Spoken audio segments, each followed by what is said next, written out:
ಇವತ್ತು ಮಹಾಶಿವರಾತ್ರಿ, ಅದರಲ್ಲೂ ವಿಶೇಷವಾಗಿ ಶತಮಾನದ ಒಂದು ವಿಶೇಷವಾದಂತಹ ದಿವಸ, ಮಹಾಕುಂಭದ ಅಲ್ಲಿಯ ಆ ಕುಂಭಸ್ನಾನದ ಸಂಪನ್ನದ ದಿವಸ. ಅದರರ್ಥ ಕುಂಭಸ್ನಾನ ನಿರಂತರ ಮುಂದುವರಿತದೆ, ಅದರ ವಿಶೇಷ ದಿನದ ಸಂಪನ್ನ ಕಾಲ. ಈ ಮಂಜುನಾಥ ದೇವರ ಕ್ಷೇತ್ರ ಅಂತ ಹೇಳಿದರೆ ಇದು ಇಡೀ ನಮ್ಮ ಸಮಸ್ತ ಭರತ ದೇಶದ ಒಂದರ್ಥದ ದಕ್ಷಿಣದ ಒಂದು ವಿಶೇಷ ಸ್ಥಾನ ಇದು. ಇಲ್ಲಿಯ ದೇವಾಲಯ ಇದು ಸ್ವಯಂಭೂ, ಇಲ್ಲಿ ಯಾವುದೇ ರೀತಿ ವಿಗ್ರಹಾರಾಧನೆ ಯಾವುದು ಪ್ರಶ್ನೆ ಬರುವುದಿಲ್ಲ. ಬ್ರಹ್ಮ ವಿಷ್ಣು ಮಹೇಶ್ವರನ ಸಾನ್ನಿಧ್ಯ ರಸಕೂಪದಲ್ಲಿ ಸನ್ನಿಹಿತವಾಗಿದೆ.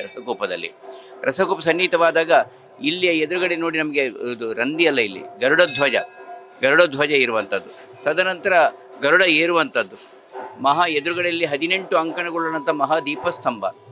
ಹೇಗೆ ಭರತ ದೇಶ ಇದೆಯೋ, ಭರತ ದೇಶ ಸಾನ್ನಿಧ್ಯ ರೀತಿಯಲ್ಲಿ ಈಶಾನ್ಯದಲ್ಲಿ ಮೇಲ್ಗಡೆಯಲ್ಲಿ ದೇವರ ತಲೆಯಲ್ಲಿ, ಅಂದರೆ ಈಶ್ವರನ ಸಾಧ್ಯ ರುದ್ರಾಭಿಷೇಕ ಪ್ರಿಯ ಹೌದು. ಇಲ್ಲಿ ಅದರ ರಸಕೂಪದಲ್ಲಿದ್ದರೆ, ದೇವರಿಗೆ ಮಾಡುವ ತೀರ್ಥಭಾವಿ ಈ ಅಂತರದಲ್ಲಿದ್ದರೆ, ಅಂತಸ್ತಿನಲ್ಲಿದ್ದರೆ, ತಾವು ಟೆಲಿವಿಷನ್ ನೋಡಿದಾಗೆ ದೇವರದ ಈಶಾನ್ಯ ಭಾಗದ ಎತ್ತರ ಸ್ಥಾನದಲ್ಲಿ ಹಿಮಾಲಯದಂತೆ ಅಲ್ಲಿ 9 ಕೆರೆಗಳು, ಅದರ ಪಕ್ಕದಲ್ಲಿ ಗಂಗಾ ಭಾಗೀರಥಿ ನಿರಂತರವಾಗಿ ಅನೋಚಿತವಾಗಿ ಹರಿದುಕೊಂಡು ಬರುತ್ತಿರುವಂಥದ್ದು. ಅದು ಪುರಾಣಗಳಲ್ಲಿ ಅಥವಾ ನಮ್ಮ ಇತಿಹಾಸದಲ್ಲಿ ಅಥವಾ ನಮ್ಮ ನಂಬಿಕೆಯಲ್ಲಿ ಹೇಗೆ ಹೇಳ್ತಾರೆ ಅಂತ ಹೇಳಿದ್ರೆ, ಹಿಮಾಲಯದಿಂದಲೇ ಹರಿದುಕೊಂಡು ಬರ್ತಿರುವಂಥ. ಹೇಗೆ ಭರತ ದೇಶ ಹಿಮಾಲಯ ಅದು ಎತ್ತರದಲ್ಲಿದೆಯೋ, ಆ ಕಡೆಯಲ್ಲಿ ನಮ್ಮ ಯೋಗಿಗಳ ವಾಸಸ್ಥಾನದ ಪರ್ವತ ಬೆಟ್ಟ. 12 ವರ್ಷಗಳಿಗೊಮ್ಮೆ ನಾಸಿಕದ ಕುಂಭಮೇಳದಲ್ಲಿ ನಿಯುಕ್ತಿಯವಾದಂಥ ಅರಸರು ಇಲ್ಲಿ ಅರಸು ಪಟ್ಟದಲ್ಲಿ ಬಂದು ಸನ್ನಿಹಿತರಾಗ್ತಾರೆ, ಕಾಳಭೈರವೇಶ್ವರನ ಪೂಜೆ ಮಾಡ್ತಾರೆ. ಹಾಗಾಗಿ ಉತ್ತರ ಭಾರತ ಮತ್ತು ದಕ್ಷಿಣ ಭಾರತಕ್ಕೆ, ಮಹಾಕುಂಭಕ್ಕೆ ಮತ್ತು ದಕ್ಷಿಣ ಈ ಕದ್ರಿಯ ಶಿವರಾತ್ರಿಗೆ ನೇರ ಸಂಬಂಧ ಅಂತ ನಾನು ಹೇಳಲಿಕ್ಕೆ ಬಯಸ್ತೇನೆ. ನೇರ ಸಂಬಂಧ ಇಲ್ಲಿ ಸಂಪನ್ನಗಳು ಅದು ನಿರಂತರ ನಡೀತದೆ. ಆದರೆ ವಿಶೇಷ ದಿನದ ಒಂದು ಪರ್ವಕಾಲ, ಮಹಾಕುಂಭದಲ್ಲಿ ಸ್ನಾನ ಮಾಡಿದಷ್ಟೇ ಪವಿತ್ರ ಇವತ್ತು ಮಂಜುನಾಥನ ದರ್ಶನದಿಂದ ಅಥವಾ ಇಲ್ಲಿಯ ತೀರ್ಥ ಸ್ನಾನ ಮಾಡೋದ್ರಿಂದ ಲಭ್ಯವಾಗ್ತದೆ ಅಂತ ಹೇಳುವಂಥದ್ದು ನಾವು ಭಾವಿಸುವಂಥದ್ದು. ಯಾಕಂದರೆ ಆ ಥರದ ಪೌರಾಣಿಕವಾದಂಥ ಸಂಬಂಧ. ಹಾಗಾಗಿಯೂ ಏನೋ ಇಲ್ಲಿಯ ಈ ಕ್ಷೇತ್ರದಿಂದ ಅಷ್ಟಮಠದ ಯತಿಗಳಲ್ಲಿ ಓರ್ವರಾದಂಥ ಮಧ್ವಾಚಾರ್ಯರಿಂದ ಸ್ಥಾಪಿತವಾದ ಅಷ್ಟಮಠಗಳ ಯತಿರದ ವಾದಿರಾಜರು ಇಲ್ಲಿಂದ ಒಂದು ಅಂಶವನ್ನು, ಈಶ್ವರನ ಅಂಶವನ್ನು ಮಂಜುನಾಥೇಶ್ವರನಾಗಿ ಲಿಂಗ ಸ್ವರೂಪದಲ್ಲಿ ಧರ್ಮಸ್ಥಳದಲ್ಲಿ ಸ್ಥಾಪನೆ ಮಾಡಿದರು.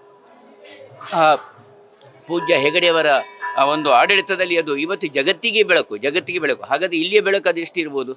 ಅದಕ್ಕೆ ಕಾರಣ ಈ ಮಂಜುನಾಥನ ಸಾನ್ನಿಧ್ಯ, ದೇವತಾರಾಧನೆ, ದೈವಾರಾಧನೆ ಇದು ಎರಡು ನಿರಂತರ ಇದ್ದು, ಅರಸರನ್ನು ಮುಂದಿಟ್ಟುಕೊಂಡು 12 ವರ್ಷಕ್ಕೊಮ್ಮೆ ಅವರ ಅಧಿಕಾರ ಬದಲಾವಣೆ ಆಗ್ತದೆ. ಅಲ್ಲಿಂದ ಪರಿಕ್ರಮದಲ್ಲಿ ಬರ್ತಾರವರು, ನಾಸಿಕದಿಂದ ಪರಿಕ್ರಮ ನಡೆದುಕೊಂಡು ಬರ್ತಾರವರು. ಒಂದು ರೀತಿಯ ಅಘೋರಿ ಒಂದು ರೀತಿಯ ಪರಂಪರೆಯವರವರು, ಹಠಯೋಗಿಗಳು. ಅವರಿಂದ ನಡೆಯುವಂಥದ್ದು ಈ ದೇವಾಲಯ, ವೈಷ್ಣವರಿಂದ ಪೂಜೆ ನಡೆಯುವಂಥದ್ದು. ಸರ್ಕಾರದ ಎ ಗ್ರೇಡ್ ದೇವಸ್ಥಾನದ ವ್ಯವಸ್ಥೆ ಭಾಳ ವ್ಯವಸ್ಥಿತವಾಗಿ ನಡೀತದೆ. ನಿತ್ಯ ಅನ್ನದಾನವೂ ಇದೆ.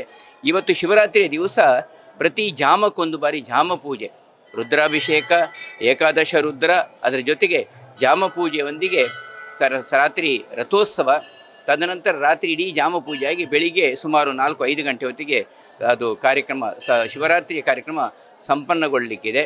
ಅದರ ಜೊತೆಗೆ ಸಾಂಸ್ಕೃತಿಕವಾದಂಥ ಬೆಳಿಗ್ಗೆ 6 ಗಂಟೆಯಿಂದಲೇ ಬೇರೆ ಬೇರೆ ಭಜನಾ ತಂಡಗಳಿಂದ ಭಜನಾ ಕಾರ್ಯಕ್ರಮಗಳು, ಸಾಂಸ್ಕೃತಿಕ ಕಾರ್ಯಕ್ರಮಗಳು, ಸಂಜೆ ಸಭಾ ಕಾರ್ಯಕ್ರಮ, ಧಾರ್ಮಿಕ ಸಂದೇಶ, ನಾಟಕ, ರಾತ್ರಿಡೀ ಯಕ್ಷಗಾನ. ಇಲ್ಲಿಯ ಈ ಪ್ರದೇಶದ ವಿಶಿಷ್ಟವಾದಂಥ ಒಂದು ರಂಗಕಲೆ ಯಕ್ಷಗಾನ, ಇದೆಲ್ಲವೂ ನಡೀತಾ ಇದೆ. ಬಹುಶಃ ಸಹಸ್ರ ಅಲ್ಲ, ಲಕ್ಷಕ್ಕೂ ಮಿಕ್ಕಿ ಜನರು ಬಂದು ಇಲ್ಲಿ, ಯಾಕಂದರೆ ದೊಡ್ಡ ಪ್ರಾಂಗಣ, ನಮಗೆ ಇದರ ಒಂದು ರೀತಿಯ ಒತ್ತಡದ ಅರಿವಾಗುವುದಿಲ್ಲ. ಭಾಳ ವ್ಯವಸ್ಥಿತವಾಗಿ ಶಿಸ್ತುಬದ್ಧವಾಗಿ ಹೋಗ್ತಾ ಇದ್ದಾರೆ. ಇನ್ನೂ ನಾನು ಮುಂದೆ ಕೇಳಬೇಕಂತೇಳಿದರೆ, ಶಿವರಾತ್ರಿ ವಿಶೇಷ ಅಂತೇಳಿದರೆ ಇದು ಬ್ರಹ್ಮ ವಿಷ್ಣು ಮಹೇಶ್ವರ ಸಾನ್ನಿಧ್ಯ, ರುದ್ರಾಭಿಷೇಕ ಪ್ರಿಯ, ಗರುಡ ಧ್ವಜ, ಇದು ಎಲ್ಲವೂ ಇದ್ದರೂ ಈಶಾನ್ಯದಲ್ಲಿ ಗಂಗೆ ಇದ್ದರೆ ಆಗ್ನೇಯದಲ್ಲಿ ಸ್ಮಶಾನ ಇದೆ. ಇಲ್ಲಿ ಸ್ಮಶಾನವಾಸಿ ನೇರ ಆಗ್ನೇಯದಲ್ಲಿ, ದೇವಳದ ಮುಂಭಾಗದ ಆಗ್ನೇಯದಲ್ಲಿ ಸ್ಮಶಾನ ಇದೆ. ಹಾಗಾಗಿ ಗಣಪತಿ, ದುರ್ಗೆ ಎಲ್ಲ ಸಂಪೂರ್ಣ ಪರಿವಾರ ಸಮೇತನಾಗಿ ಇಡೀ ಒಂದು ಶಕ್ತಿಯ ಸಮುಚ್ಚಯ ಕ್ಷೇತ್ರ ಸಾನ್ನಿಧ್ಯ, ವಿಶೇಷತೆ ಅಥವಾ ವಿಸ್ಮಯ ಈ ಪ್ರದೇಶದ ಸನ್ನಿಹಿತವಾಗಿದೆ ಅಂತ ಹೇಳ್ತಾ